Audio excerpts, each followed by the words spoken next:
Hi everyone, I'm Zach Reinhardt, here to review the new Sakamoto Shintaro record, Love If Possible. Sakamoto Shintaro is the former frontman of the rather seminal Japanese garage rock and psychedelic rock band Yura Yura Teikoku. They had a lot of great stuff in the 90s and early 2000s, and they broke up in 2010. And since then, Sakamoto here has been putting out solo stuff. This is his third solo record, and his prior two solo albums have just kind of slipped past me. This is the first one that I'm giving a full listen. I have heard a few of his singles. So I was somewhat unsure about what I was getting into with this record when I picked it up. And what I found was a collection of pretty chilled out, relaxed rock songs with a little bit of a psychedelic flair to them. These songs all have a backbone of bass and drums that are honestly fairly minimal and very repetitive, sometimes ad nauseum, though that's not necessarily entirely a complaint, as the rhythms are very tight and the production makes these sound very good within the mix. If you're familiar with the band OOIOO, their bassist Aya is doing the bass tracks for this album.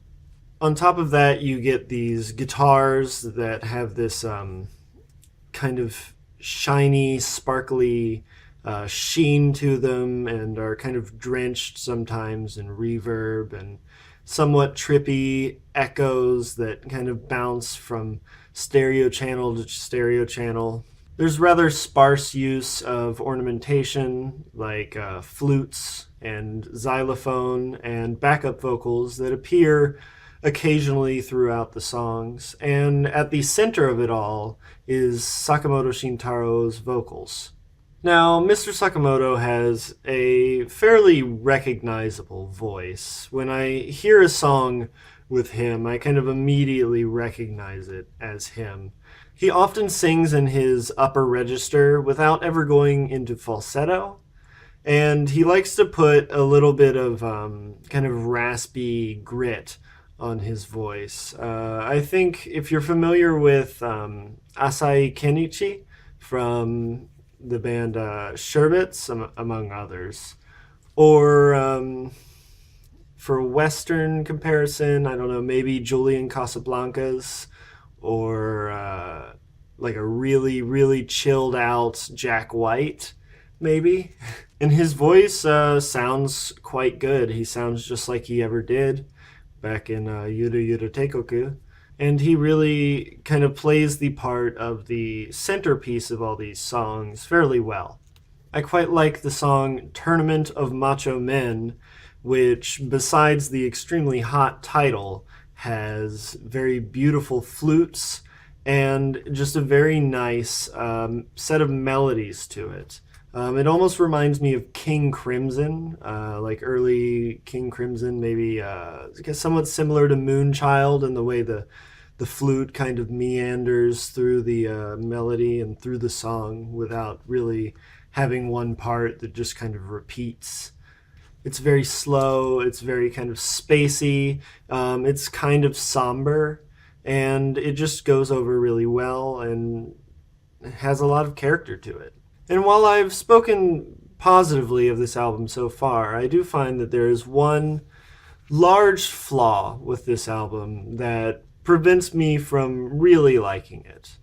And that is that this album only really explores or portrays one feeling throughout the whole album. Most of these songs sound very similar, and I've said that about other bands in the past, like I said that about the Homecomings record, but Homecomings, while there was a lot of very similar sounds and like very similar kind of songwriting quirks and melodies, and the guitars sounded very similar throughout. There was a lot of diversity in the amount of energy and the kind of emotion being conveyed. Some songs were kind of somber, kind of sad, and some songs were almost danceable in how energetic they were. But with this album, not only are the instruments themselves very sonically similar across all of the songs, the energy and the emotion is very similar throughout all of the songs as well.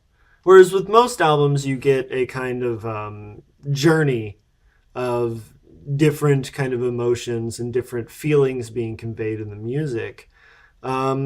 This album is less of a journey and more of just a destination. This album feels like all of your problems have already been solved and there's no turmoil, and now you're just kind of relaxing on the beach. And it's that journey of kind of emotional highs and lows and changing feelings being represented through the music that I think makes a long form, kind of 30-minute to hour long album such a good form of musical expression. And I am somewhat biased in the fact that I generally like very kind of high energy music more than low energy music. I mean, I kind of criticize this album for being samey, but at the same time, I really like the Ghetto Getty Gay Gays Tokyo Anal Dynamite, which is the same kind of blast of incredibly pummeling energy from front to back. In the same way that this album is very kind of chilled out from front to back. But I find this album, for some reason, maybe it's just the energy, to be a little less compelling. But I do see the appeal of this album. I could understand why maybe a different reviewer with slightly different taste would give this maybe an 8. I can see the appeal of this, but it doesn't translate into my enjoyment that directly. So, in the end, this is a decent album. There's not a bad song on here, and all of these songs sound fine by themselves. But when you put them all together on an album, I find that they're just a little bit too similar. And I get a little just kind of disinterested about halfway through. And I have to kind of force myself back on track when listening to this album.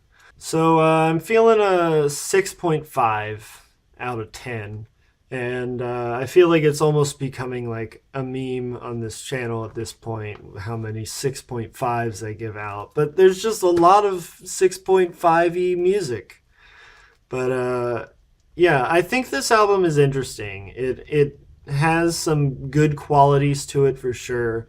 I like the production. There's good performances here on all the instruments. I don't know. I don't want to lay down in my bed and do deep breathing exercises for 45 minutes as I listen to this album, you know?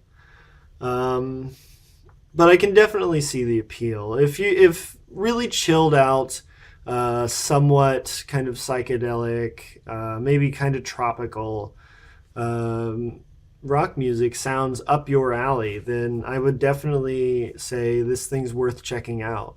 And if you aren't familiar with this man and his former band, Yura Yura Teikoku, I highly recommend you look into some of their older stuff. So yeah, that's me. New record by Sakamoto Shintaro. It is called Love If Possible. I think it's alright. I can definitely see the appeal and why some other people might find this to be a lot better than I do. But if you're looking for chilled out rock music with a little bit of a psychedelic flair to it, you can't really go too far wrong with this. I think I'm going to review the new Toddle record next week. So stay hyped for that. Peace.